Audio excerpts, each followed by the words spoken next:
You're listening to the Vint Wine Podcast, where you'll hear interviews and stories from around the wine world. From writers and critics to winemakers and sommeliers, we'll explore the people and businesses who are instrumental in shaping wine culture. Enjoy the show. Hey everyone, and welcome back to another episode of the Vint Wine Podcast.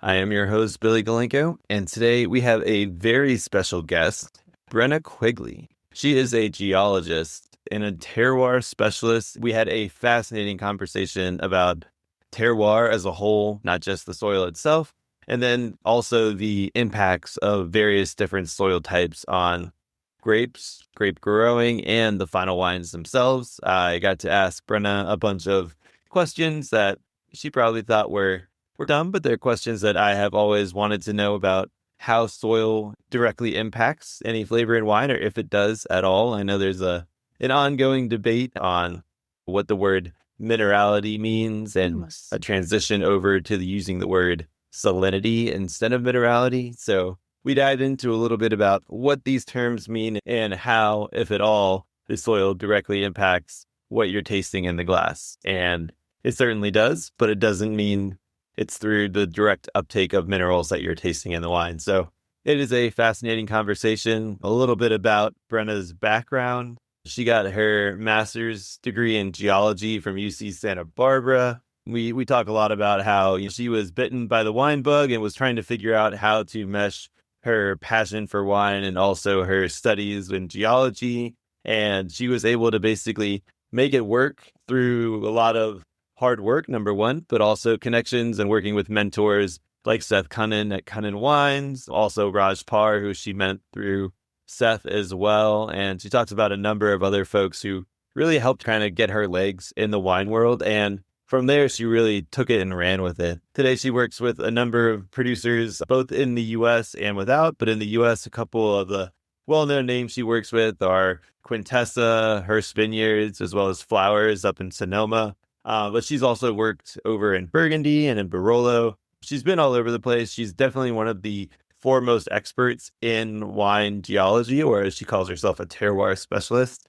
And when she's in the vineyards, it's really cool. They do all sorts of things to get a sense of what is going on underneath the vines and underneath your feet. They will dig soil pits. They'll also dig like auger cores. I use the analogy in our conversation of like ice cores. Have you ever seen those drilled in Antarctica? They're very similar, she was saying, as to what they do in the vineyards, although it's crumbly soil instead of ice. And she also looks at the soil chemistry and texture. And from this, she can help wineries do a number of different things to improve the quality of their wines, or potentially improve the health of their vines or the longevity of their vines, helping them dictate canopy choices, pruning choices, and what varieties should grow on certain plots of land. And yeah, it was just a really fascinating conversation. I'm going to keep my intro here relatively short because we really went on for a long time. And I was asking her about pH and the impact on wine, the difference between diatomaceous earth and limestone and the different types of limestone. And she was a great sport in humoring all of my questions, but also just a wealth of knowledge. She shared so much insight and is able to explain things in such a clear and succinct way that I really learned a lot, and I hope everybody else listening does. Brenna also has a podcast of her own called Roadside Terroir. It's a different approach to this. It's not like a weekly podcast. It is in seasons. So different seasons have different themes, and if you go over and check them out they're very cool. I highly recommend it, and it's a great supplement to your overall wine podcast listening. But for now, without further ado, let's get to our interview with wine terroir specialist Brenna Quigley.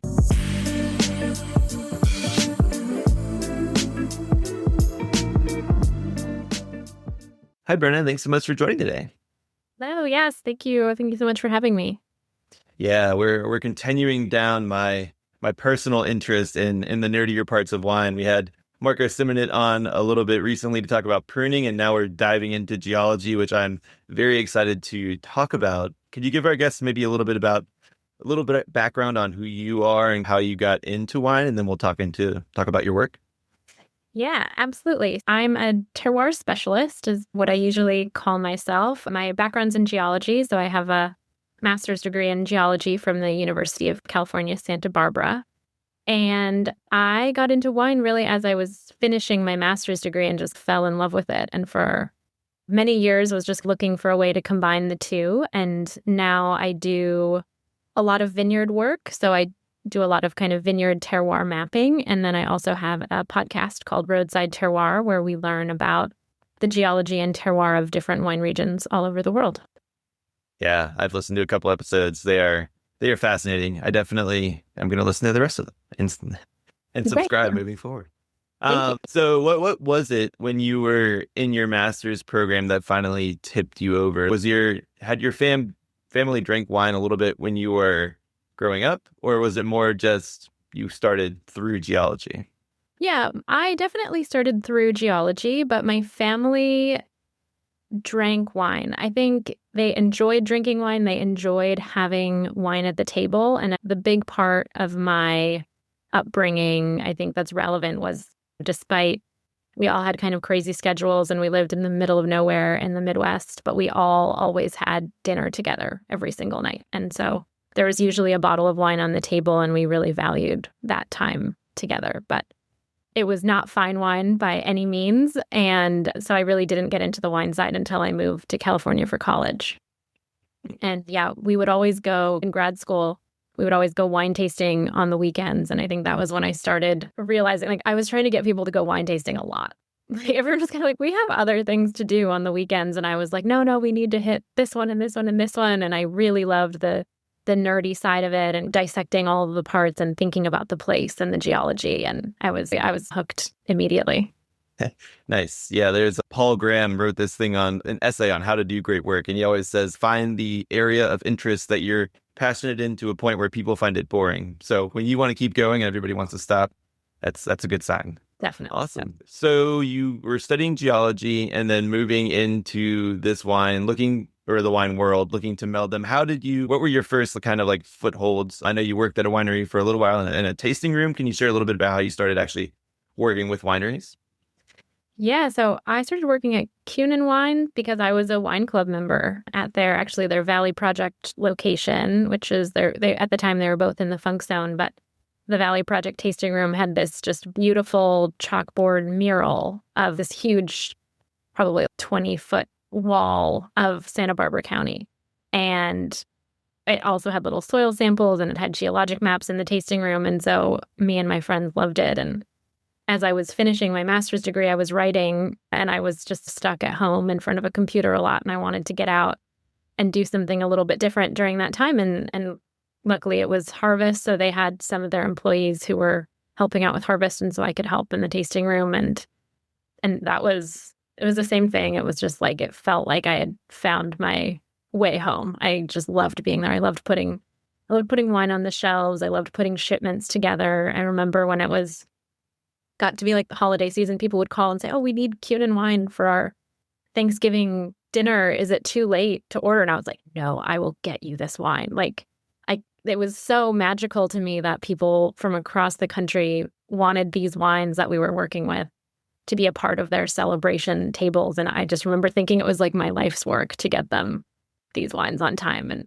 so, yeah, I was hooked. And it happened really, really fast after that because Seth Kunin was really good. He had wonderful taste in wine. He made wonderful wine, and he had wonderful taste in people too. So he was good friends with Parr and Ted Vance, who I met that Christmas. I was working over the holidays for them. So they were kind enough to invite me for Christmas Eve dinner. And it was Seth and his wife, Megan, and Ted and Raj. And that was just us for Christmas. And it was a pretty spectacular evening. I wish that I remembered the wines that we drank, but they were a bit above my head at the time. But it was so incredible to watch them think about wine. And they immediately started asking me questions about geology. I was like so intimidated to be there. And within minutes of being there, they started like peppering me with questions about geology. And it probably took me like 10 minutes to realize that I knew the answers to all of their questions. And I think that for me was really profound because I was so intimidated by the knowledge that these people had, and especially about wine. And I admired them so much. and to realize that I could contribute to the conversation in a meaningful way that I felt confident about was, I think I was 25 at the time, and it was so meaningful to, as a young person, to realize that you could contribute to a conversation at that level was pretty cool. Yeah.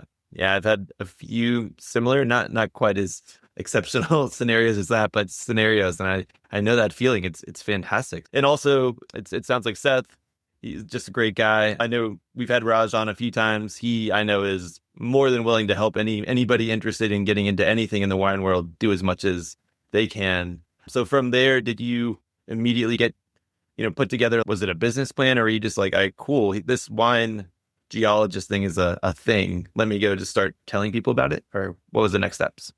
Yeah, it was definitely not so organized as that. So especially at that time, I called my parents the next morning and was like, I think there's something here. I don't know what it is, but I think that there's some room in this industry that I'm already falling in love with. I think there's some room for me to not give up on. At the time, I was kind of thinking I would give up on being a geologist and just do wine because I loved it. And that was the first moment that I was like, oh, I think there's something where I could do both. And so honestly, for years after that, I just did anything that I could. Like if it involved wine and geology, I was a yes. Whether it paid real money or not, I would figure that out later.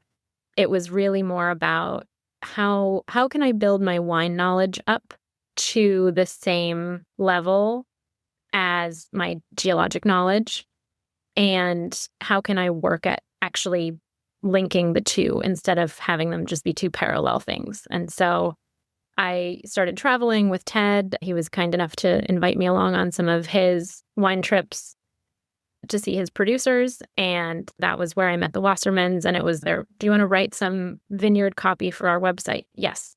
Do you want to? Some of the stuff that I did for Ted was even just like helping put their website together. I don't know anything about websites, but I'll do it if I can somehow make this case. I worked at a wine shop so that I could learn more. And it was really just, once I started working in vineyards again, it was another click of kind of like, oh, there's such a piece of me that likes to be outdoors and working with my hands and in the dirt.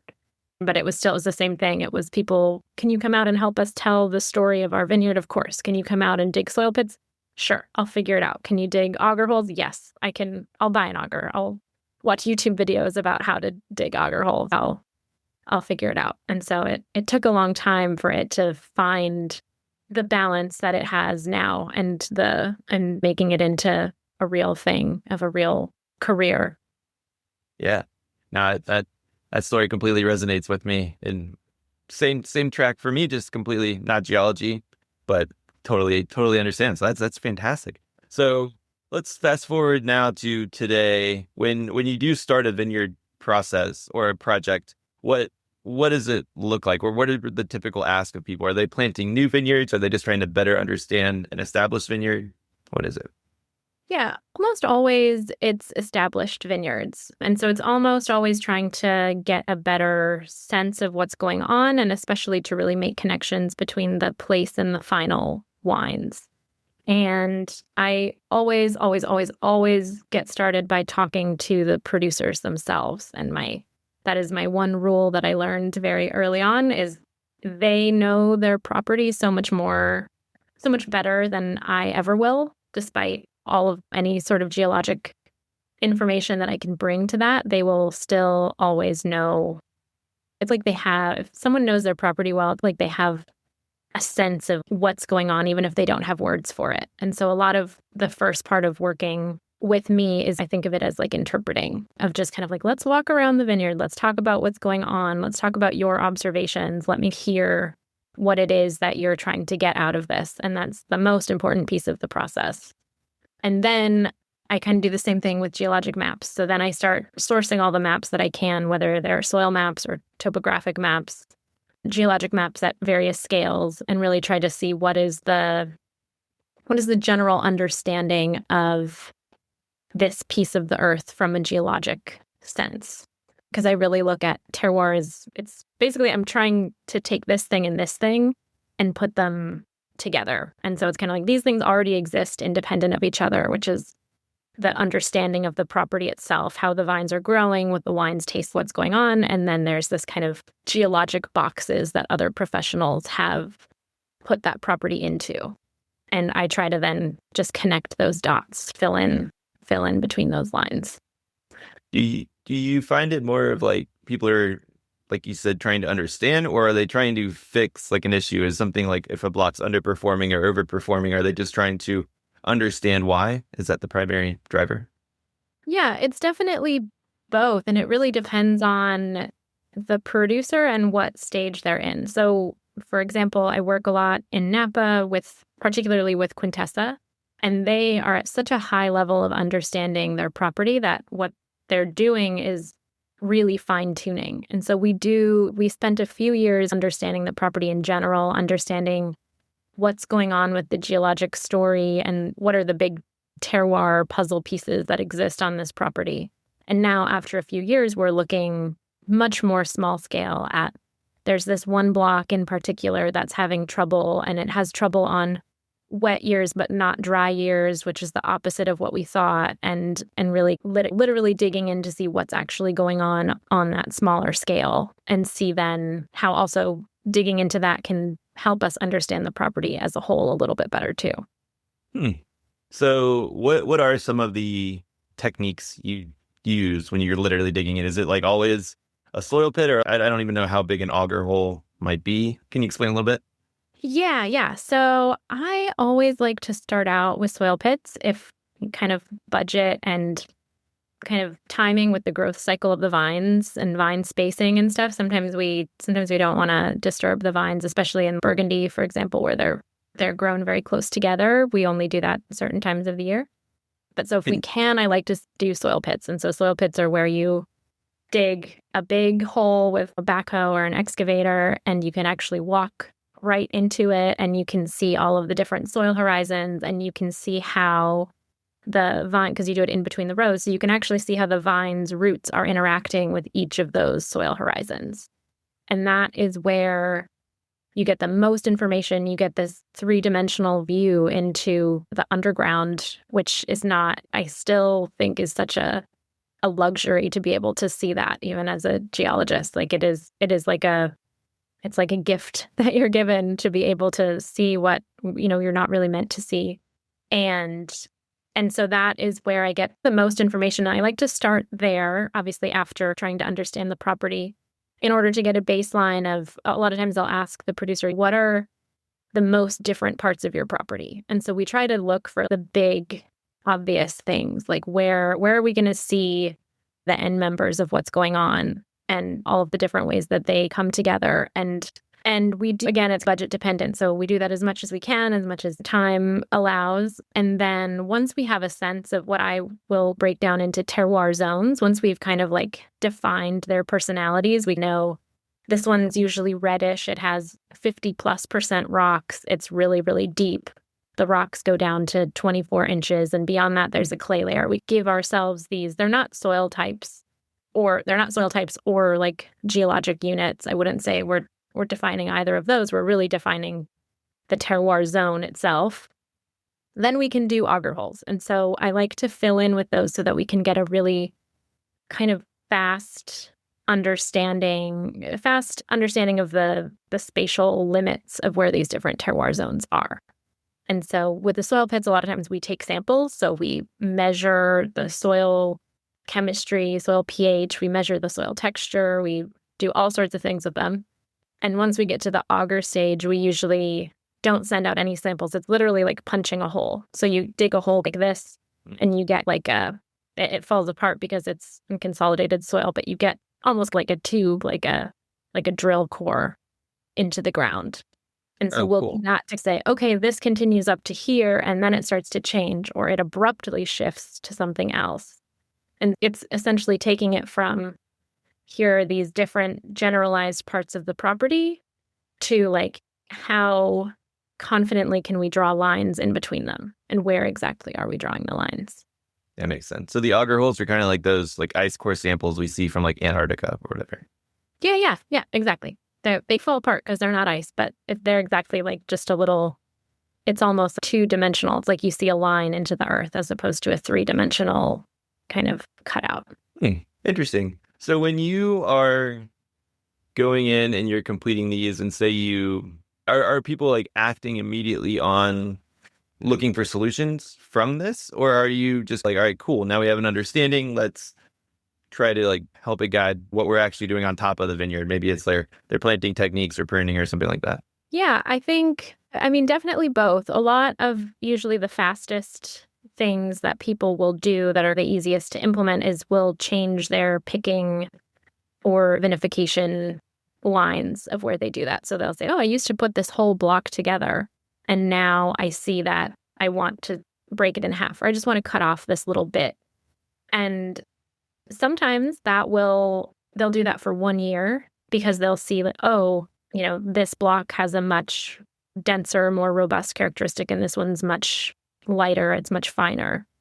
And sometimes they do that for 1 year just to see the difference, and then they're like, but they need each other, so they put them back together. So it's really just about understanding what those components are that make up the whole of what that block tastes like. And I would say more often they will then get split up. Instead of doing it for 1 year, they're like, okay, I like this better, and I'm going to use this for something else. A lot of the work I do is very with the goal of isolating specific parcels and trying to make singular wines from them. Cool. I know it's probably like very dependent on site by site, but are there any general or generic kind of tasting notes you get, or I guess qualities that are imparted by different soils? I'm thinking of how the Dirty Guide to Wine with Alice Firing and Pascaline kind of like outlined all these generalities. Have you come across the similar? Yeah, totally. And there are some things that seem like rules, like across the board, like around the world. Probably the easiest example is like heavy clay vineyards have this kind of density to them. They have this kind of weight. A lot of times that will often translate to more powerful tannins, things like that. And you see that all over the world. You see that in Northern Hemisphere, Southern Hemisphere, wet regions, dry regions. And then like after years of seeing that and thinking that it's a rule, you'll find an exception. I'm working at Hirsch out on the West Sonoma coast right now. And there's this one block that has this incredibly dense, like plastic hard clay to it. And what we think is happening is that the clay is so massive and strong that when it dries out, it loses its like clayness and it turns to rock. And so the expression of the wines from that block on Hirsch, which geologically, if you were to just measure how much clay is, you'd say this is a heavy clay vineyard, are the opposite. They are actually incredibly fine and delicate, and Jasmine describes them as they have this beautiful fragility to them.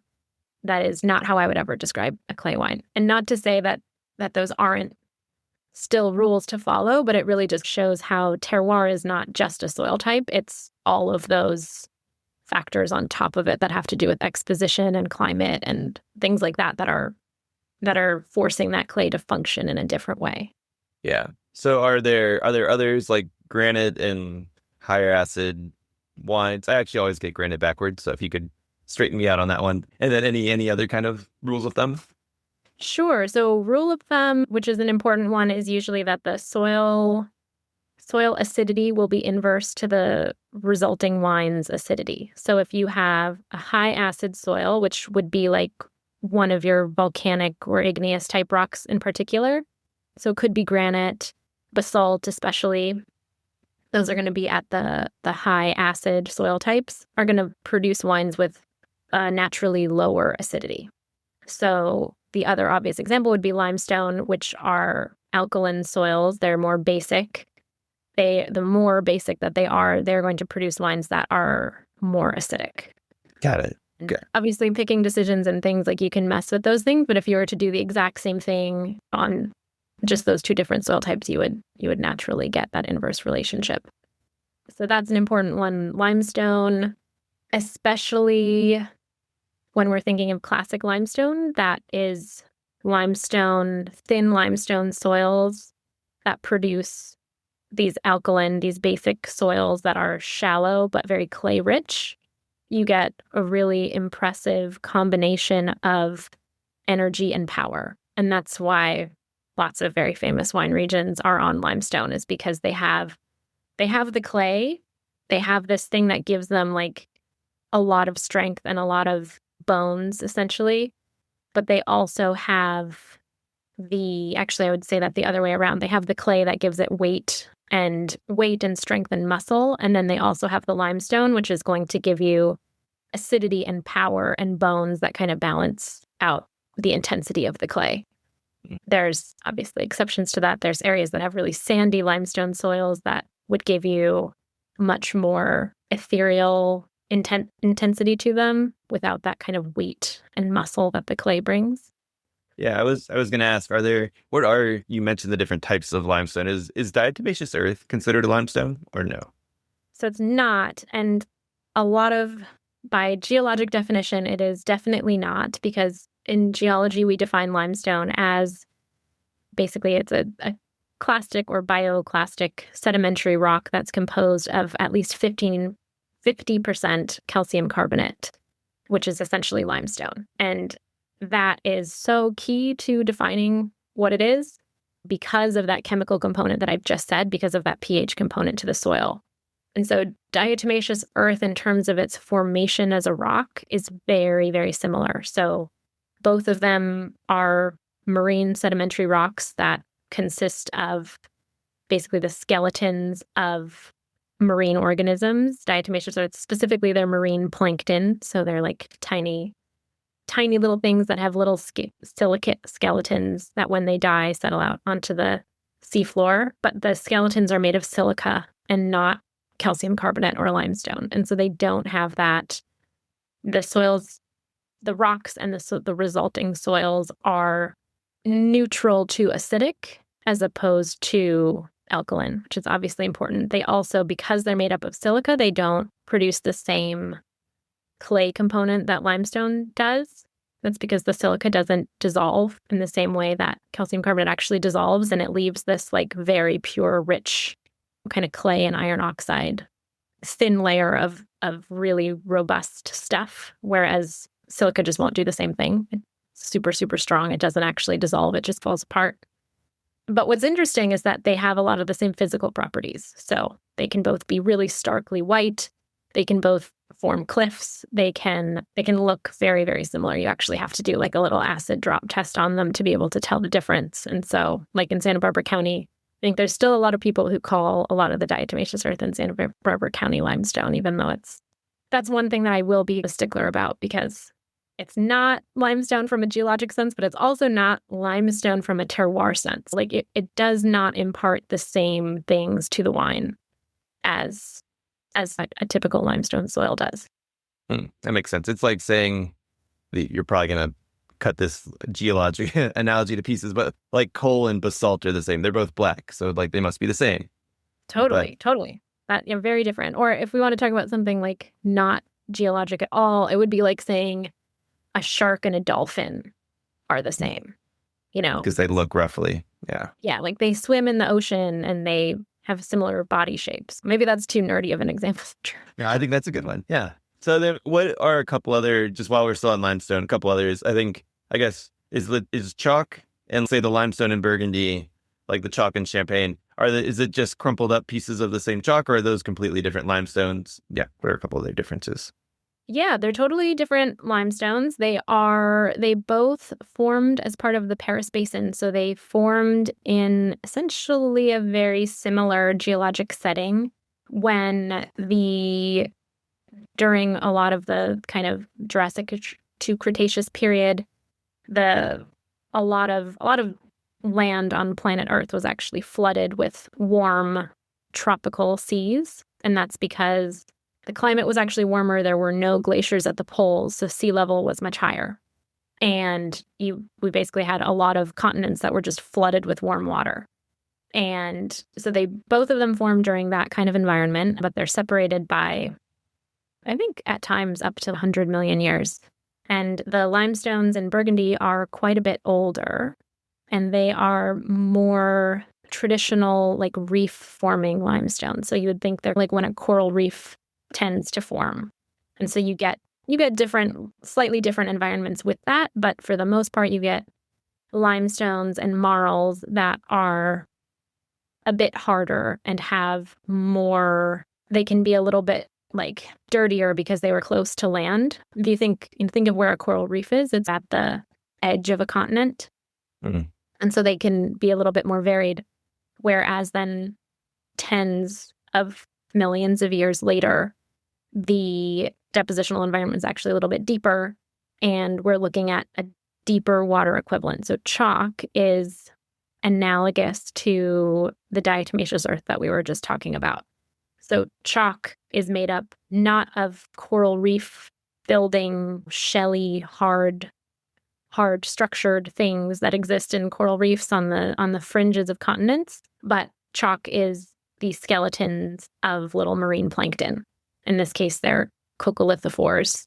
So they're skeletons that are made up of calcium carbonate. And that is, if you just have a mental picture of it, obviously it's much more pure because there wasn't a lot of like tidal messiness messing it up. You're just getting like over a very long period of time, layers of just these tiny little skeletons that are falling out of the water column onto the bottom of a very, very deep component of the same ocean.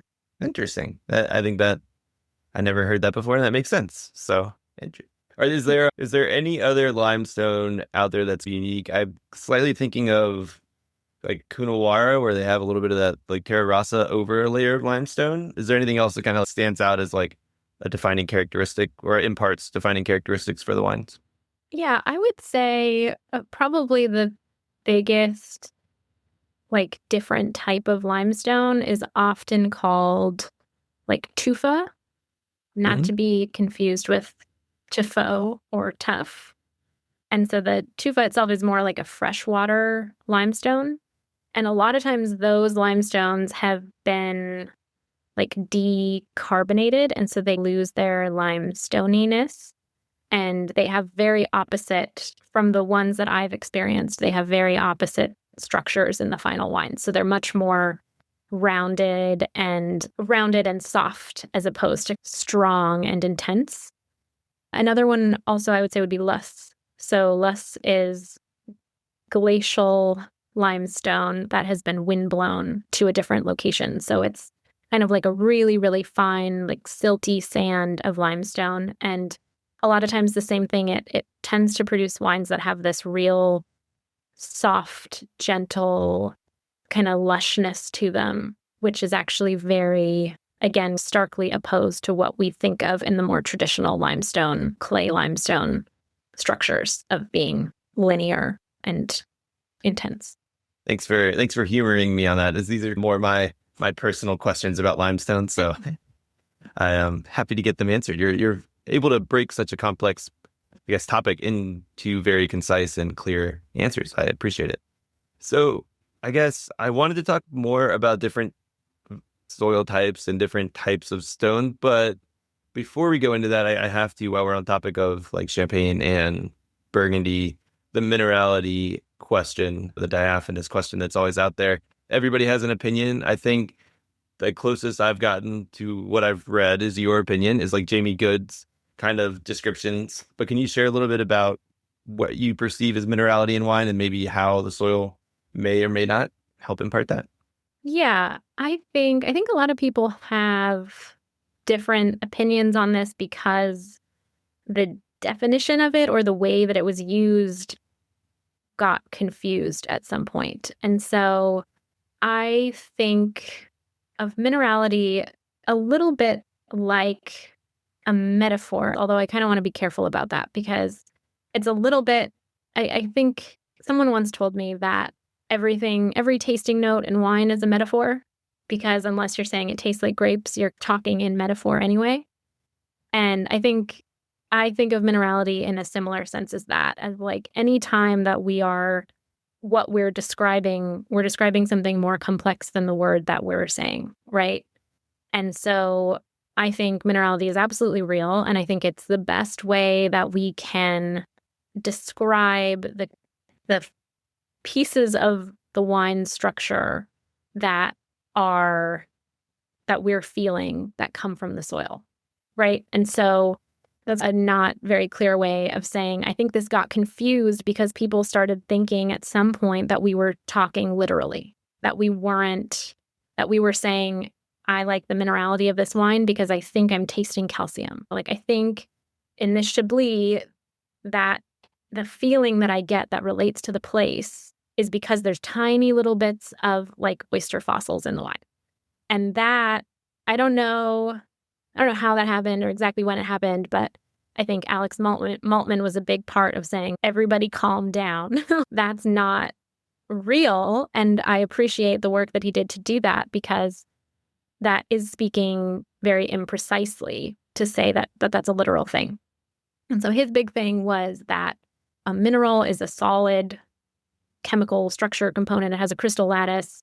There's no way that that a mineral itself could get picked up from the vine. It's not how things work, and dropped into the final glass. And I think that's a great distinction to be made. But I think it should stop there. I think like we can say, okay, we're not tasting actual minerals. We're not even, for the most part, although there may be some exceptions, I don't think we're usually tasting actual elements themselves when we talk about minerality. But I think it should stop there, because we are tasting and experiencing something that does come from the place. I just think it's a much more complex pathway to get there. And so I think of minerality as anything that we're saying when we're talking about the structure of a wine that's inherent to the place. That's minerality to me.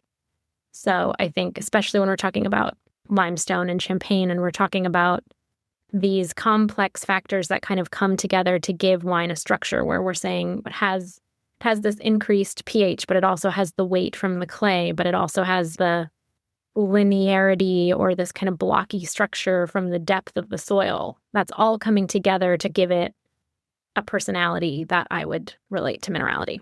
I don't think I'm explaining this very well, but we have a whole episode of the podcast coming up where Paul Wasserman actually takes us through a tasting that he does to help define minerality, and he does a much better job than I do. And he's the one who taught me these things that I, for the most part, have just been a good student about learning. Nice. Well, everybody will stay tuned for that.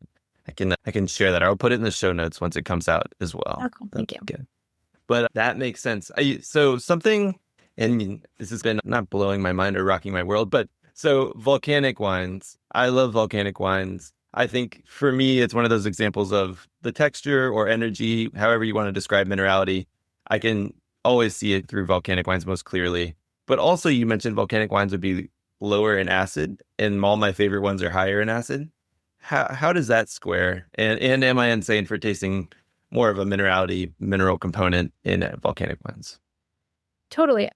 I think you're definitely not insane. I definitely agree with you. I also think, especially when you get to volcanic wines, is where I suspect we might start finding some exceptions to we're not tasting actual elements in the wine. Iron is another one where that like smoky element that you get from volcanic wines, I think that if we did some better, more directed, concise research, I think we would see that there is like some sort of elemental component that we're tasting, but that's just a hypothesis on my point. I don't have any proof. So I think you are tasting that. And I think, again, with the acidity conversation, I don't think the wines, it's not a direct thing to say if a wine is grown on acidic soils, the resulting wine will be low in acid. It's just saying that it would be lower in acid than if at the exact same place if there was a little, like, I don't know how it could happen on a volcano, but if you had a little bank of limestone somewhere, or maybe Alsace would be the best example where you have things faulted up against each other. If you had a little fault block and there was limestone right there, that wine would be higher in acidity than the one on the volcanic soils. Because again, as we know, the acidity of the final wine is going to depend on the acidity of the grapes when they're picked and how that goes. So you can basically, by choosing a grape that will retain its acidity in these soils and picking it at the right moment is more of a viticulture winemaking choice in order to preserve that acidity. Yep, that makes sense. Yeah, the variety and the picking time, and when they ripen. I think that all now And how like looking right? Mhm. exactly. So that's a lot of the technical work that I'll do too. We'll be looking at a big conversation that we have is we're looking at terroirs and hot regions that are losing their acidity. And so we're thinking how can we understand, my role is how can we understand what's there? So say we're trying to preserve acidity in a certain area. Are there geological things that we can find? Are there more alkaline soils on that property that we could work with that'll do that? Are there soils that would retain acidity in different ways? Or are there troublesome areas where this soil variety combination is just not a match for higher temperatures, right? Like they're gonna start losing their acidity. So we start to see how can we use these pieces in order of what we can't change. We can't change the geology. So how can we know what's there, and how can we use that knowledge to then match what we can do in the vineyard to preserve the characteristics of the wines that we want? Or maybe it's accepting what's there too, which is a lot of what I do too, is let's not try to make this property something that it's not. Let's try to make it the best version of what it is. 2 questions on that. One, do you ever see people like adamantly, I can adjust the pH of my soils? Like even, I know some people try to rip vineyards before planting and adjust, but do people ever try to do it midway through and just, I got it, this will work? Yeah, people do that. A lot of times they probably don't work with me. Yeah.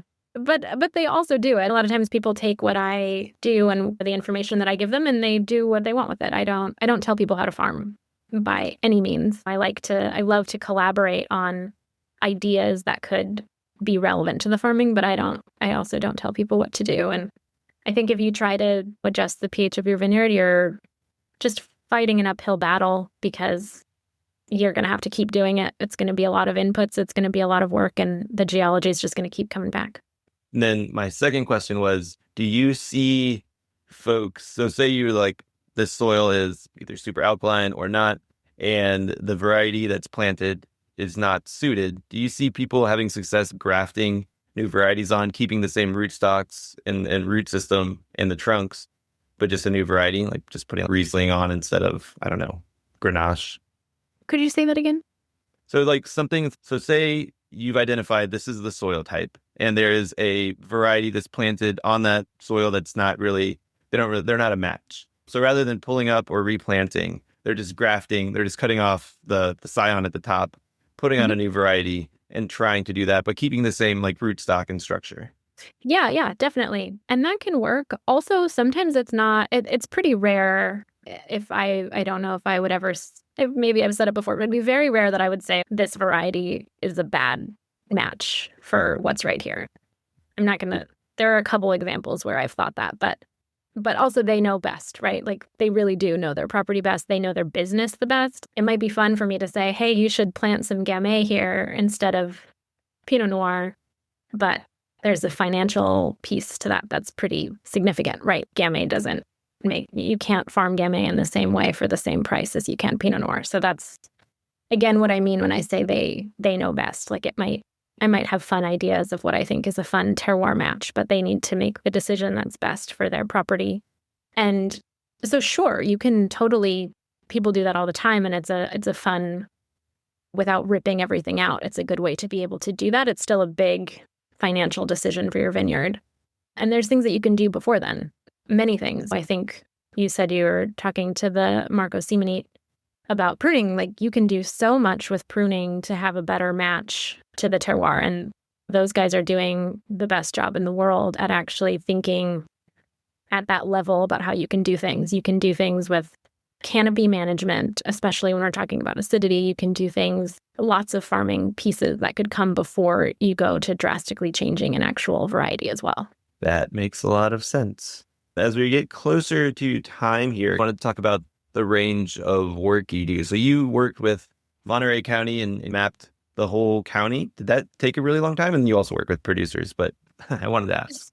Yeah, so I did not map the whole county. Certainly, Okay. That was more of a regional understanding of the regional scale terroir zones. And so I actually just spent a few days on site, really approaching it the same way that I would a specific vineyard, but just said, find me the people and the places that are doing things that are the most different. And so that usually involves taking out a geologic map, which is what we ended up creating.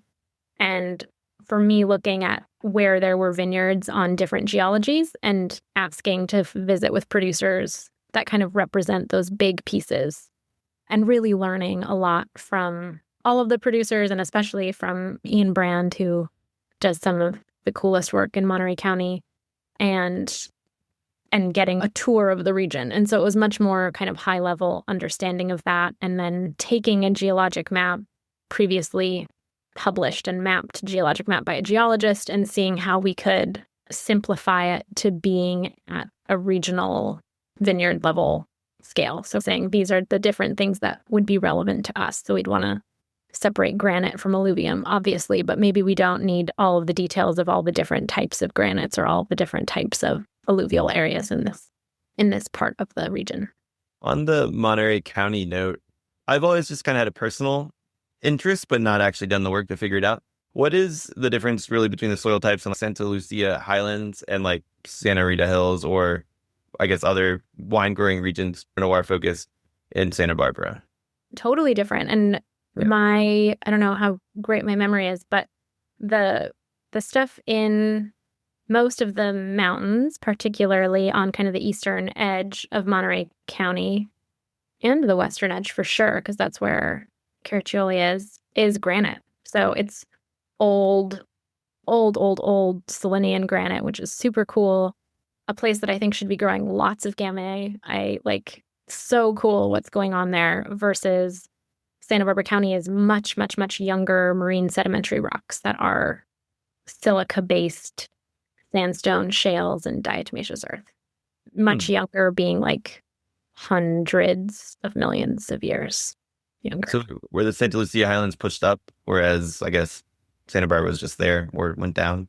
So they are actually, it's all been pushed up. It's all like actively uplifting right now. That's how we get like the Santa Rita Hills and all of the beautiful folds in the mountains, is that's uplifting as well. The difference is we actually cross the San Andreas Fault. The San Andreas takes a big bend just north of Santa Barbara County. That's why we get the transverse mountain ranges. And then north of here, it starts basically like trending off the coast, right? So right at San Francisco, the San Andreas actually cuts off the coast and it goes into the ocean. And so right in Monterey County, we're crossing that San Andreas line somewhere around there. I can't remember exactly where it is in this area, but so we're on the Pacific Plate. So we're on the opposite side of the San Andreas, and that granite has actually been pulled up from Mexico. Is that part of the reason why the ocean gets so deep so quick off Monterey and creates that fog, or is that not related at all? Yeah, totally. It is. I'll have to double check to be sure. But yeah, I think it's a parallel fault from the San Andreas, because it's not the San Andreas yet. That actually trends off right there and it is super deep and cold. And that's what kind of sucks in the wind as well. That you get that cold wind that just like rips through the Salinas Valley is very impressive and unpleasant if you're there on a really windy day. Yeah. No, I used to work for a producer who had some vineyards out there, and it's always crazy. Just every day you can almost set your watch to when it might generally come, and then it's coming. So Cool. So sorry to pin you down on those. Could you share a little bit more about maybe some of the producers or projects that you're excited about that are either on your roadmap or that you're currently working on? Yeah. So right now I am, as far as vineyard projects, I have it pretty minimal at the moment, because this was the first year that I'm back in the field after having my son. And so new projects are the Hirsch Vineyards on the West Sonoma coast, which is so cool. I've worked with flowers up there for quite a long time, and it's very cool to see a different vineyard in kind of a similar area, but very, very cool to see what they have been doing and what's going on. And the wines are so great and are very terroir focused. So it's a really great experience to taste through that. I often think of the West Sonoma coast as just the most frustrating and confusing geology on the planet. And I think the terroirs are a bit the same. So working with people there they are hard workers and they are not afraid of complexity. And it's just a fun challenge for sure. I'm continuing my work with Quintessa, which is at a really cool stage where we're actually starting to incorporate what we're calling farming maps to the terroir zones that we've been building over the past 5 years. And really excited about that. It'll be the first time that I'm really doing detailed collaborative work to find connections between the farming that has been done and that will be done along with the terroir zones. So that's great. And then finishing up some work that has been on the back end since I did field work a couple years ago in Barolo. So I love Barolo with Darrow and Vira, who are doing very, very different scales of things, but very, very cool. And I'm really enjoying the Nebbiolo piece to the terroir understanding of things that I've had for a while. Oh, very nice. Those are two fun Barolo producers to work with, Tim. Yeah. Very nice. And then before we wrap up here, can you share a little bit more about your podcast? How often does it come out? And then like maybe some guests you have coming up or past guests you've had? Yeah, absolutely. So the Roadside Terroir podcast is a little bit different from this kind of style of podcast where instead of long form interviews, we try to do immersive episodes and even immersive seasons. So our first season was Santa Barbara County and our second season was Burgundy's Côte d'Or. And the idea is that it feels like you're on a road trip with us, driving through wherever we are. So you hear us talking in the car and like pointing out the rocks that we see. Then we get out and we talk to producers and we actually walk through the vineyards and talk about what they're seeing and what they're doing. We go to the cellar and taste out a barrel. You can hear all of the little thief sounds and the glass sounds and things like that. We have someone who does the editing and the sound design who's just super, super brilliant. So it really feels, if you have that experience of where you're like missing being in wine country, it's like very soothing for me anyways to go back and listen to it because it feels like you're there.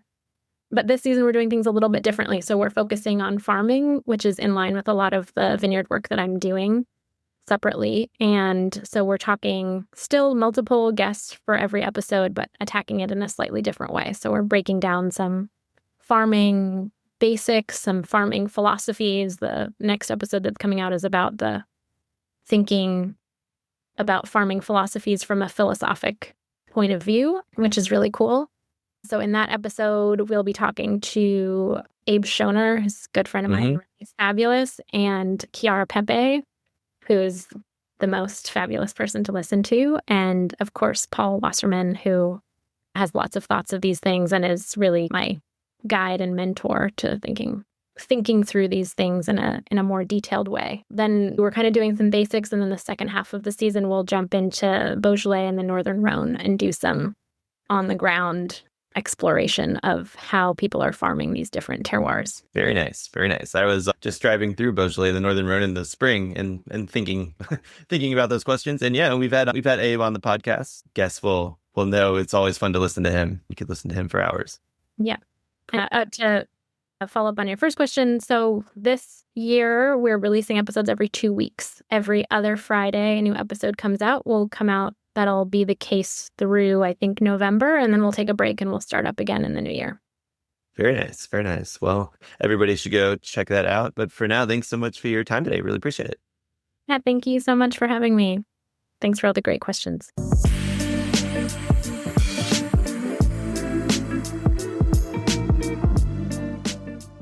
All right. That was our interview with terroir specialist Brenna Quigley. I hope everybody enjoyed listening and learned a ton from her about the impact of different soils on grape growing and potential impact on wines as well. Everybody go check out her podcast, Roadside Terroir. And for us, that is our episode for this week. We will be back with another 5 questions on Friday and another full episode next week. Cheers.